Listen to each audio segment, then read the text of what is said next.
Hi, Matt with etrailer. If you have a 2024 Jeep Grand Wagoneer and you're looking for something to help transport your gear from point A to point B, but you want something that is going to look pretty nice on top of your vehicle, then the Thule Roof Rack is going to be a great option for you. So let's check it out. When it comes to roof racks for the Grand Wagoneer, there's not going to be a whole lot of options out there. So if you didn't want to go with a roof rack, your other option is going to be hitch-mounted accessories. So if you have anything like a trailer or a hitch cargo carrier, those are great. And what I like about that is they're lowered to the ground. The downside to that, though, is they're going to extend the footprint of your vehicle by a decent amount. And this is already a pretty large vehicle, so you most likely want to save some space. You're going to be able to do that with this roof rack. But what I really like about this roof rack compared to other options around is the big thing is it just looks really nice on top of our roof, especially if you compare this to something on the back of your vehicle like a hitch cargo carrier. Another thing that I like is just how easy it is to use and really mount your gear on top of here. But if we want to take a closer look at that, we'll talk about each one of the parts. So on top we are going to have our crossbars. Beneath that we're going to have the tower, and underneath that we're going to have our fit kit. So going into the crossbars, these are going to be more of a aero design. These are going to be the wing bars. And what's nice about this is this shape is going to allow it to be more aerodynamic to help reduce wind noise. And something else that's going to help reduce wind noise is going to be a rubber weather strip built into the very top of it. And that's going to keep out any debris as well. Now, we actually don't have a weather strip on here today just because this has been in the shop for a long time, so we no longer have ours. But that's also great because having this T-channel is going to allow you to mount different types of accessories that use T-channels. And while clamp-on accessories are nice, they take up some space underneath your crossbars. And sometimes if you want to get it as close as possible to the very end of your bar, going with T-channel is just the way to go. To make that process a little bit easier too, we're going to have this end cap that actually shifts up so you can more easily load the gear into place. And these crossbars will be 53 inches in width, and that's just something to think about when you are putting accessories up here. So if you have anything wider like a larger roof basket or box, that's something to consider. And I like this end cap because it's going to give us more of a clean design, just very simple to look at. And right next to that, you're going to see we have this plastic core here. This is going to be a locking core. You can actually get this swapped out. You can actually find a metal locking core on our website. So if you want more security, you can have it. Now if I remove that though, we can kind of take a closer look at what's happening underneath here. So we're going to have our fit kit, and this is actually a really easy fit kit to use and put on. All the parts you're going to have are going to be included, especially your tools, and there won't be any drilling required. And when it comes to fits and how it's going to look on top of your roof, we can check out this rubber pad. That rubber pad's nice to have because we're not going to scratch anything up. And when we look at how it's sitting on top of our rails, this is a pretty seamless fit. And this is what you typically want with a roof rack because it's going to look a little bit more OEM. And we can take a closer look at the other side of the fit kit. Right here, we're going to have two bolts that hold this bracket in place. So you don't have to really worry about where you're going to put these crossbars because they're going to have a fixed point where they sit. But let's get a few measurements just to see how they're going to fit on top of our roof. The first one I'm going to get is going to be the overall height it adds to your vehicle. So if we go from our raised rails, this is going to be a little bit under 5 inches, which isn't too bad. Now it is something to consider because this is a taller vehicle, and if you include the roof rack and any accessories that sit on top of that, that's going to sit up pretty high. So if you're going under any low clearance areas, like a garage, definitely take that into consideration. Now another thing we want to think about is the distance underneath the crossbars. So going from the bottom of your crossbar to the top of your roof, that's going to be a little bit over 4.5 inches, which is going to be plenty of room for most of your accessories if they have any clamp-ons. Now if you have your sunroof open, you're going to have a little bit less space to really play with. That's going to knock it down to 2.5 inches. So if you have any really bulky clamps, I don't think they're going to make contact. Definitely watch out for it just in case. But trying to take them off if you have your sunroof open might be a little bit difficult. And if we come over here to the side, you're going to notice we have just a little bit of overhang. So there's definitely a lot of pros and cons to overhang. Now what's nice about this one in particular is it's pretty close to our vehicle, so it's not going to stick out too much and look a little bit funny. Now some people like no overhang at all, and that's nice because it gives it more of an OEM finish and it looks a little bit more finished overall. Now what I don't like about that though is it's just a little bit harder to access your gear because those crossbars are going to be a lot more in. Now what's nice about this is if you have any accessories, you can put it closer to the very edge. Now if you have any clamp-on ones, they might be a little bit harder to reach, especially with our crossbar or tower right here. But if you're using T-channel accessories, you can slide that all the way to the very edge and grab anything you need. A perfect thing to think about would be any type of skis or a bike carrier. And this is going to have a pretty decent weight capacity, and what's going to be your limiting factor most likely will be your roof. So what I'd recommend doing is finding that in your owner's manual and then going from the lowest rated component. Now overall, I think this is a great fit for a vehicle today. It has a very clean finish to it, and it's just easy to work with. It's not going to extend your footprint either. Now if you do have issues trying to reach up here and access your gear, even with our running boards on here, then I might recommend you go with some type of hitch cargo carrier. A great one is going to be the Yakima Exo system. What's great about that is you can get that fitted with a lot of different type of accessories, so you can put boxes, baskets, ski carriers, bike racks, anything like that. You're going to have a lot of opportunities.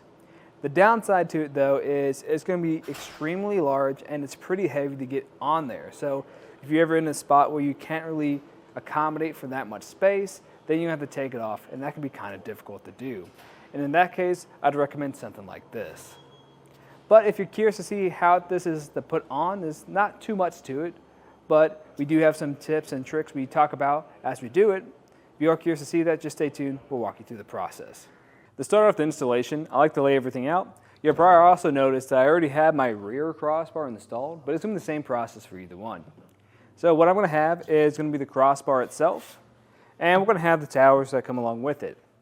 Now for your fit kit, that's going to come in a couple pieces. We're going to have part A, B, and C. You're going to have the hardware to install it on top of your roof, and we're going to have a couple included tools. This Allen key with a torque device on it, and this other one too. This is going to be putting this on top of your roof.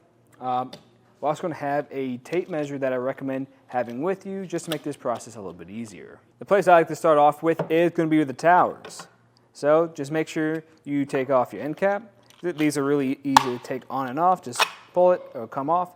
Yours might be locked, just unlock it, and it'll come off. What I'm going to do is grab part A, and you're going to notice we have two tabs here. These two tabs are going to go and face inwards into the tower to these two larger holes right there. We'll seat it into place, making sure this bolt goes through the center of it. Once that's complete, we're going to grab our B part. There's going to be this rubber pad. The way this is going to go in is you'll notice we have some tabs on the bottom of it. These tabs are going to align with the openings on our tower. You're going to put it into place, just like this. You know you're putting it on wrong if it won't go on. If it is right, then it will simply seat into place. You want to make sure this bracket is wrapping around that rubber base too. Once that's done, we can start putting it on our tower or crossbar. The way we're going to do that is pull this over some. Make sure the underside of your crossbar is showing. You can tell because we have this little piece here. We'll have a little measuring bar. And what I'm going to do is remove our end cap. Just press on that tab, pull it out. Wiggling helps with that process. Just like that. And when you go to put this in place, we're going to flip it around. We're simply just lining up these tabs, this metal bracket, with the opening here. And this should slide into place. We will make sure we put it on in this orientation with that hardware, that bolt facing outwards. Once you've done that, we'll just put the end cap back on, and we can repeat that on the other side. Before we can actually put our crossbar up here, we want to prep our roof. So you're going to have a couple points you can find. There's going to be 3 points that have these tabs on them. You just go over to these tabs and remove them. Now you're just going to be using 2 of the sets and just kind of find what's best for your roof. I'm doing the ones closest to the front of the roof because that's going to be where I want to put my accessories. So I'll just start by removing these. Now you'll want a flathead screwdriver to do this. Sometimes you can get it with your hands, but that can be pretty tricky. A lot of times people also recommend trim tools, but the ones I have today are coming out pretty easy, but this is also a pretty new vehicle. With those removed, we're going to grab our bracket. Now we want to make sure this tab that sits like this, kind of hangs over some, is hanging over our rails. Once we've done that, we're going to line up these two holes on the back side of it with the holes right here on that opening. We'll then grab some of the hardware, those little bolts, and just thread those into place, starting with them being hand tightened. Once they're hand tightened enough, then I'm going to grab my included tool. This is going to be the one with that little star bit at the very end of it. And then we can tighten this down the rest of the way. Now just be careful when you are tightening this down. Sometimes this can get kind of cocked at an angle. And once that happens, it's not going to be an even fit. So just make sure you're watching that to make sure it is pretty level. And when this is complete, we can repeat this process on the other side. When you're putting your crossbars up here, there's a few things you just need to make sure of. And the big thing is making sure it's in the right orientation. So we are going to have a thicker side. We want that to be facing forward towards the front of our vehicle, and this thinner side facing behind us. Once we've done that, we need to make sure this is still able to kind of adjust some. Sometimes you can pull this little bottom tab. It'll prevent it to move as moving so much. But I like to leave mine all the way in, just so I have the option to move it around. And when I step up here, I'm going to open up my doors just so I can step up a little bit higher since we do have those running boards. And I'm just going to roughly place it up here. Now this doesn't have to be perfect, and you can even grab a friend to help you out with this process too. But afterwards, then I can adjust my fit to make sure everything seats on properly. With everything seated in place on your brackets, we can get a few measurements.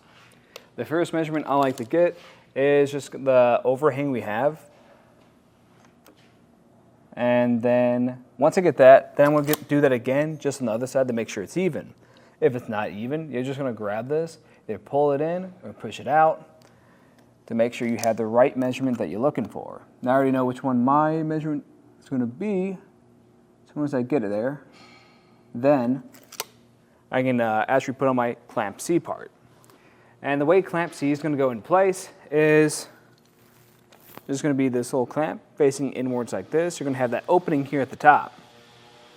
Once you put that into place, then we can line up that center bolt in there through this hole. That can be a little bit tricky sometimes.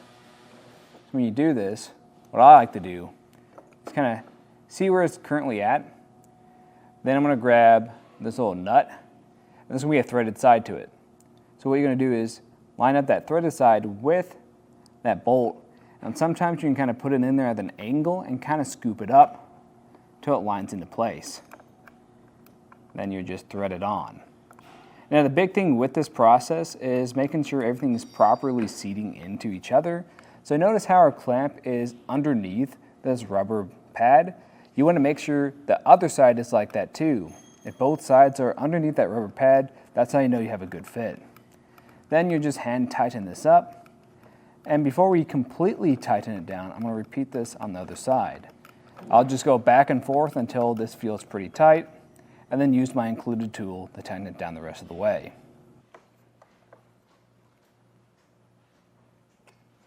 Eventually you're going to reach a point when you go back and forth where you're going to have a lot of resistance, and eventually